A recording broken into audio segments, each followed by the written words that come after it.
화제가 된 이슈를 짚어보는 시간 이슈앤스토리입니다. 오늘은 김동철 심리학 박사, 전지현 변호사 나오셨습니다. 네, 안녕하세요. 안녕하십니까? 반갑습니다. 자, 이 고향 저유소 화재 혐의로 20대 스리랑카인이 긴급 체포됐는데 네. 자, 화재 원인이 다름 아닌 풍등이었다고 하는데 참 좀 어이가 없습니다. 아마 풍등 한두 번씩 다들 한번 날려보신 경험들이 있는 분들이 많이 계실 거예요. 예. 지금 이제 27세 스리랑카인이 문방구에서 풍등을 하나를 구매를 했답니다. 예. 호기심으로 한번 날려보자라고 해서 이제 날려갔는데 사실 뭐 본인도 예상하지는 못했을 겁니다. 그렇겠죠. 예. 바람에 의해서 일단 저유소까지 날아갔고 그 저유소에서 어쨌거나 이제 불까지 나고 큰 사건까지 이제 났지 않겠습니까? 이게 이제 풍등에 이제 그 고체 연료를 안에 이제 달고 있습니다. 풍등에는. 예. 그래서 그 고체 연료 같은 경우에는 시간이 좀 어느 정도 지나야 이제 없어지는 것이지 계속 좀 남아있을 가능성이 있어서 불씨가 계속 있다고 보실 수가 있거든요. 네. 그런 상황에서 계속 이제 날다가 10분쯤 전, 이제 10분 지난 뒤에 이제 그 옮겨 붙었죠. 예. 그러니까 이제 계속 이제 그 불씨가 하늘을 이렇게 날고 있었다 이렇게 보시면 되겠습니다. 예. 문제는 이 부분인 것 같아요. 풍등을 날린 건 실수였다고 해도 이분이 화재가 난 거를 보고 신고를 안 했다고요. 그 현장에서 찍힌 CCTV 영상을 보면은 이 스리랑카인이 특별히 저유소를 뭐 목적으로 했던 거나 의도했던 걸로 보이지는 않아요. 그렇겠죠. 예, 그런 거는 아니었던 것 같아요. 예. 그런데 이 불씨가 탱크 안으로 들어가는 것을 목격하고 나서도 그냥 서성거리다가 주변을 바로 떠난 것으로 그렇게 보이거든요. 아마 본인은 겁을 집어먹었을 텐데 지금 발생한 피해가 일단 한 40억이 넘는단 말이에요. 이렇게 범죄 사실이 중대할 때는 보통 증거를 인멸하거나 도주할 우려가 있다고 보거든요. 그래서 일단 경찰은 이 사람을 조사하고 구속영장을 신청할 방침이라고 합니다. 그렇군요. 자, 풍등이라는 게 뭐 소망을 담아서 하늘에 날려보내는 건데 사실 뭐 강이나 뭐 바다 근처에서 하면 모를까 내륙에서 하면 사실 언제든지 화재의 위험은 있는데 저렇게까지 정말 뭐 골프 홀인원 되는데 번개 맞을 확률이라고 뭐 그렇게 표현을 했더라고요. 저렇게 불이 날 거라고 저 스리랑카인도 전혀 예상은 못했을 것 같아요. 그렇죠. 누구든 아마 예상을 하지 못했을 겁니다. 그 뭐 얘기하셨지만 풍등을 날리는 이유가 이제 기온을 담아서 하잖아요. 예. 또 스리랑카에도 그런 문화가 있고 한국에서도 사실 많은 지역에서 풍등 축제 같은 걸 많이 합니다. 예. 자, 그래서 사실 아마 스리랑카 그 지금 근로자도 아마 그렇게 생각을 하고 날렸을 가능성들은 있겠죠. 자, 그런데 바람이 사실 그때 상당히 많이 불었고요. 네. 그리고 그 전달도 사실 저희들 태풍 관련 비가 왔죠. 때문에 비도 오고 예. 바람도 많이 불었기 때문에 어째 보면 그 바람으로 인한 바람이 이제 비화가 됐던 것들이 아마 좀 더 심하게 됐지 않았을까라고 생각을 하는데 풍등 그 원지름이 한 40cm 정도 됩니다. 예. 그러니까 좀 작은 건 아니고 어떻게 보면 좀 이렇게 좀 큰 거죠. 30cm보다 한 10cm 정도 20cm 좀 더 큰 거네요. 거죠. 예. 그래서 원지름이 그렇다고 보니까 이렇게 좀 오랫동안 그 공중에 떠 있었을 가능성이 있고 또 바람으로 인해서 비화됐을 시점이 이제 그런 상황들이 더 크다 이렇게 이해할 수는 있겠죠. 네, 그렇습니다. 국내 유류 공급에 필수적인 정말 대형 저유지가 고작 40cm짜리 풍등에 맞습니다. 폭발했다는 게 납득이 사실 잘 안 가기도 하는데요. 송유관 공사 측의 입장 들어봤습니다. 화재가 나면 구매유에 따라서 움직이게 되어 있습니다. 그러니까 이게 뭐 소진이 실패를 했다 안 했다가 아니라 자, 뭐 대체 매뉴얼이 있다고는 하지만 풍등 불씨를 막지 못했다. 그 자체로 너무 위험한 거 아닌가요? 그리고 전국적으로 8군데나 있다고 하는데 그리고 큰 탱크 주변에 그 불씨가 들어간 그 구멍이라고 해야 될까요? 환풍기 같은 곳이 네. 7, 8개씩 있다고 하면 사실 언제든지 이런 사고 일어날 가능성이 있는 거 아닌가요? 그래서 지금 이제 네티즌들도 그렇고 시민들도 이제 화가 나는 부분들이 그런 부분들입니다. 예. 작은 풍등 하나로 이렇게 큰 저장고가 이제 폭발을 했다라고 한다라고 하는 것들은 사실 아무리 생각을 해도 어떤 문제가 있지 않을까라고 생각을 하고 있는 거거든요. 예. 보통 이제 그 저장소에 이제 유류 환풍구가 이제 보통 있긴 한데 이 유류 환풍구에 사실 여러 가지 이제 그 화재가 나지 않게 하기 위해서 시스템들을 만들어 놓고는 있습니다. 근데 지금 이쪽 저유소 쪽은 아마 그런 부분들이 조금 미흡했던 걸로 알고 있고요. 예. 그리고 또 이 저장 탱크에 이제 잔디밭에 불이 붙어서 이제 경찰 발표는 잔디밭에 불이 붙어서 그 불씨가 환풍구로 들어가서 이제 화재가 났다라고 얘기를 하고 있거든요. 예. 자, 그런데 보통 이렇게 주유구에서 이렇게 조그마한 불씨가 들어가서 다른 것들은 되게 좀 어려운 부분들이라고 얘기를 하거든요. 예. 그래서 이런 부분에 대해서는 사실 경찰에 대한 어떤 그 경찰이 좀 조사를 좀 깊게 해봐야 되는 부분들이 아닐까라는 생각을 해봅니다. 얼핏 얘기만 들었을 땐 그동안 불이 안 났던 게 정말 다행이다 이런 생각이 들 정도예요. 네, 맞습니다. 보통 1년에 한 번씩 사실은 이렇게 안전 점검을 하는데 예. 자체 점검이라 얘기를 하거든요. 자체 점검. 그러니까 1년에 한 번씩 자체 점검이고 11년에 한 번씩 점검을 한다고 하는데 예. 이게 사실 저희들이 생각을 했었을 때 너무 길고 그리고 자체 점검이라는 그 자체가 좀 이렇게 눈 가리고 앙화하는 식이 되지 않을까라고 하는 우려도 분명히 있다 얘기할 수는 그러니까 있겠죠. 기관 시설이라고 할 수 있는 곳에 이 방비가 이 정도라는 게 참 충격적입니다. 예. 네, 경찰은 이 용의자 스리랑카인 남성에 대한 구속영장을 신청할 예정인데요. 여론이 갈리는 것 같아요. 단순 실화니까 좀 실수인데 안타깝다 이런 여론, 그리고 그래도 큰 피해를 남겼으니까 뭐 책임은 져야 한다 이런 예. 여론 어떻게 보세요? 그러니까 풍등 날리는 거는 누구나 그냥 재미삼아 할 수 있는 건데 이거 너무한 거 아니냐 그렇게 생각할 수 있지만은 화재라는 거는 원래 이렇게 단순한 실수로 발생을 하게 되거든요. 그렇죠. 실제로 우리가 뭐 명절에 뭐 쥐불놀이하고 풍등 날리기 같은 거 재미로 많이 하잖아요. 예. 근데 이로 인해서 실제 2013년에 충남 논산에서는 풍등으로 인해서 산림 7헥타르가 불타는 일이 발생하기도 했고 예. 정월 대보름 기간 중에 화재 발생 건수가 2015년, 16년, 17년 각각 한 300여 건 정도가 된단 말이에요. 그래서 우리나라도 외국처럼 올해부터 이제 소방기본법에서 허가 없이 이런 풍등을 날리는 것을 금하고 만약에 어길 시에는 벌금 200만 원까지 처할 수 있다고 그렇게 돼 있거든요. 예. 그리고 저 외국인 같은 경우에는 일단 범죄 사실이 중대하기 때문에 발생한 피해가 중대하기 때문에 아까 말씀하신 것처럼 증거 인멸이라든지 도주의 우려도 있고 그렇네요. 그 다음에 지금 어떤 공사 노무장에서 지금 노무직 근로자로서 종사를 하고 있다 그러는데 그러면 주거지도 불명할 수가 있단 말이에요. 예. 그렇다면 일단 저 사람의 신원을 확보할 필요가 경찰로서는 있는 거란 말이에요. 다만 저 사람이 재판으로 갔을 때 실화죄의 경우에는 중실화라고 하더라도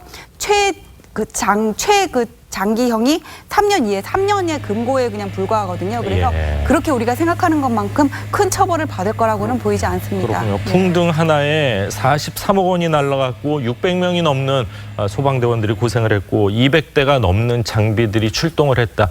그 피해는 너무 큰 것 같습니다.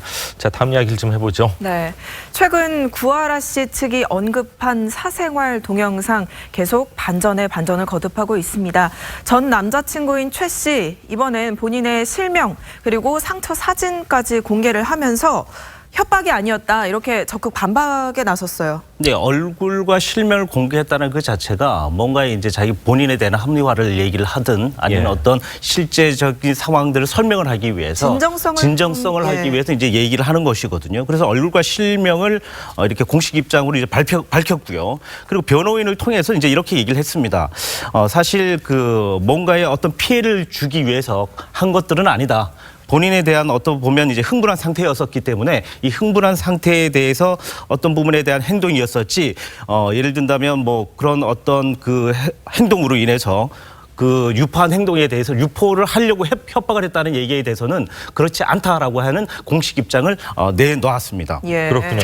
자, 추가로 이 폭행 상처 사진을 공개하기도 했는데 구하라 씨하고 주고받은 문자 내역도 또 공개를 했습니다. 그러니까 이거가 처음 이 사건이 불거졌을 때는 우리가 구하라 씨와 전 남자친구의 폭행 사건으로 봤는데 지금은 리벤지 포르노로 지금 상황이 반전된 그런 분위기잖아요. 예. 그래서 남자친구 측에서는 전 남자친구 측에서는 그 전에 이 둘이 주고받은 문자상에 뭐 하혈한다, 산부인과 왔다 이런 내용들을 공개를 함으로 인해서 구하라 씨가 산부인과 치료를 받았다고 하더라도 그거는 폭행으로 말미암은 것이 아니라 이 전부터 있었다 그런 얘기들을 지금 밝히고 있고 그 다음에 어떤 그 CCTV 에서 구하라 씨가 무릎을 꿇는 듯한 그런 상황은 예. 무릎을 꿇은 게 아니라 폭행 사건의 와중에서 스스로 주저앉은 것이다. 지금 이런 거를 밝히면서 어떤 상황을 모면하려고 지금 저런 내용들을 밝히고 있는 것으로 보이는데 예. 어쨌거나 그 남자친구가 동영상을 구하라 씨한테 보낸 거는 둘이 이렇게 막 싸우고 나서 뭐 연예계 생활 운운하면서 그렇게 보낸 거였잖아요. 예. 그다음에 저 남자친구가 사진을 그 동영상 자체를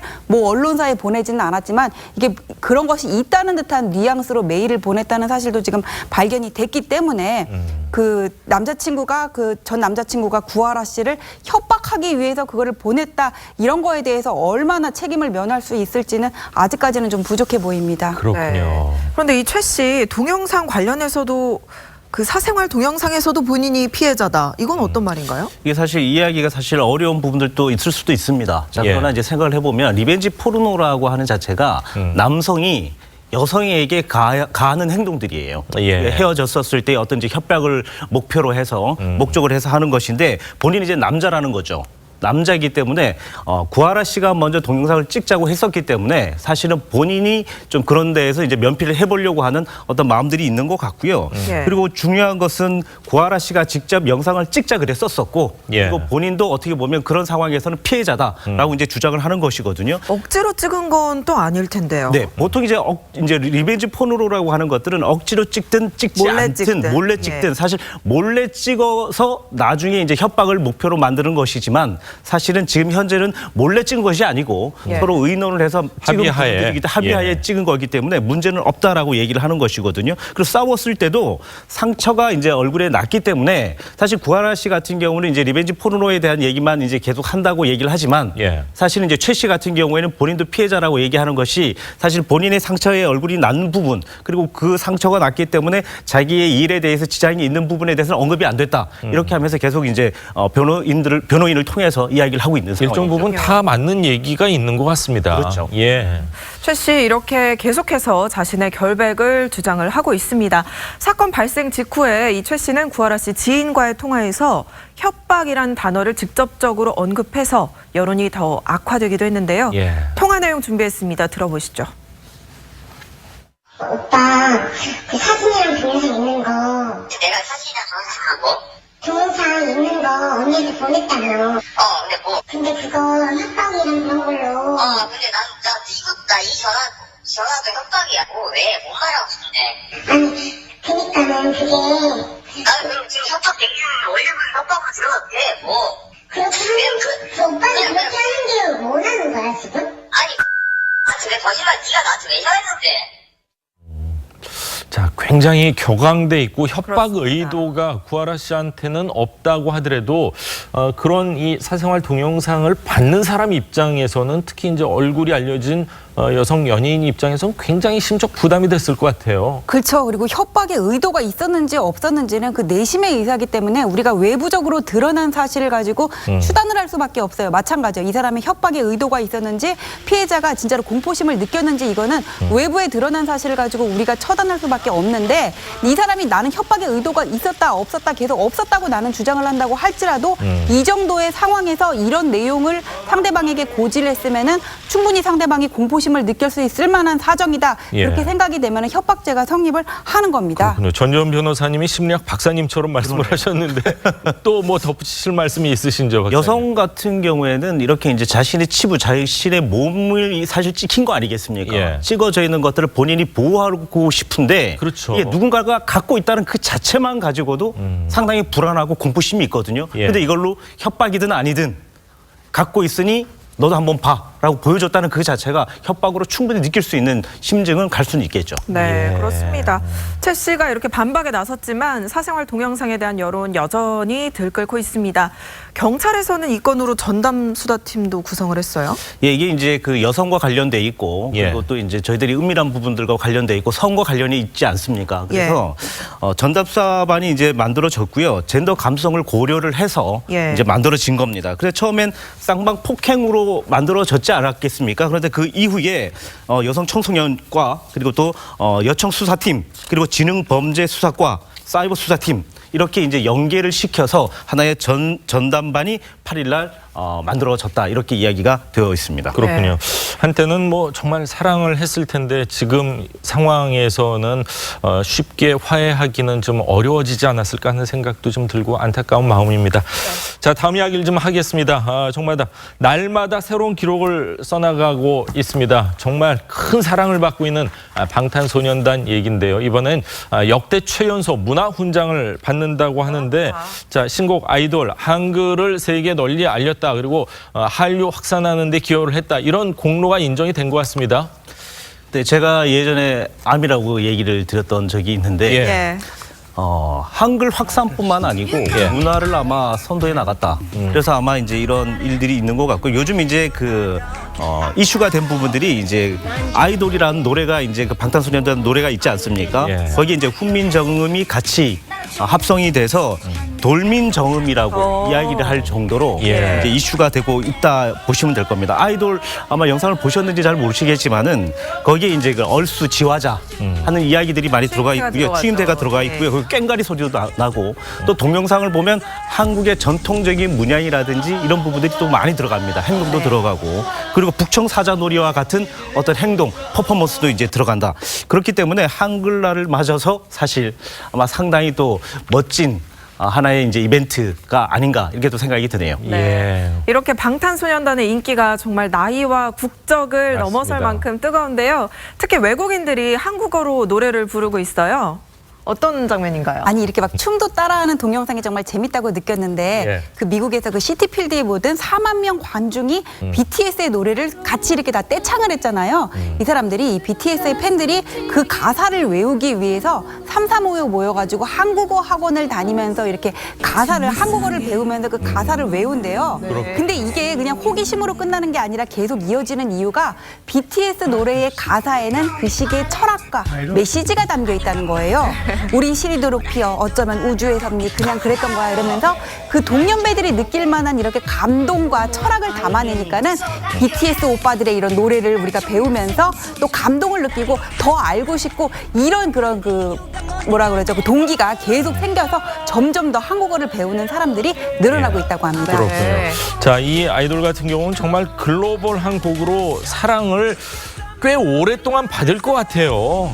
예, 영상을 이렇게 보고 유튜브에 확산된 것들을 보면 예. 저도 이제 가끔씩 이제 영상을 이제 보기는 하는데 세계 각곳 그리고 또 세계 어떤 사람들 그러니까 나이가 들던 여자든 남자든 이런 분들이 같이 이제 노래도 하고 그리고 또 이제 따라하기도 하고 이제 이런 댄스들을 많이 보이는데 뭐 기타를 치면서 한다든 아니면 바이올린을 연주를 하면서 하는 것처럼 다양한 악기를 가지고도 아이돌 노래를 맞춰가지고 그렇죠. 연주를 같이 하기도 합니다. 예. 그래서 이렇게 흥겨운 노래 가락에 맞춰서 했다는 그 자체가 상당히 한국인으로서 뿌듯함을 좀 느끼기도 하고요. 예. 아마 방탄소년단 역시도 아마 그런 모습들에 대해서 스스로에 대한 그런 모습들에 대해서 아마 이렇게 자존감이 또 상당히 많이 올라가 있지 않나 이런 생각을 한번 자, 해봅니다. 우리가 뭐 영어 잘하는 사람들 보고 야, 너 발음 좋은데 그러는데요. 한국말을 얼마나 발음 좋게 하는지 한번 직접 한번 들어보시죠.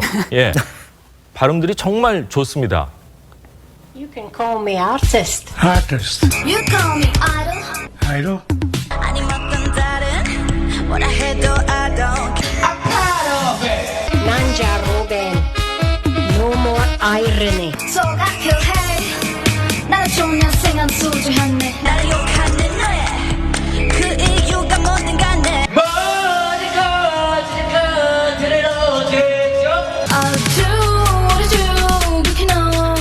자, 세계 각지에서 우리나라 말을 저렇게 열심히 따라하고 표정하며 이 감정을 조금이라도 더 느끼고 싶어하는 저 사람들 한글날 아침에 이렇게 전해드리니까 네. 기분이 더 좋은 것 같습니다. 자, 오늘 두 분 말씀은 여기까지 듣겠습니다. 감사합니다. 감사합니다. 감사합니다.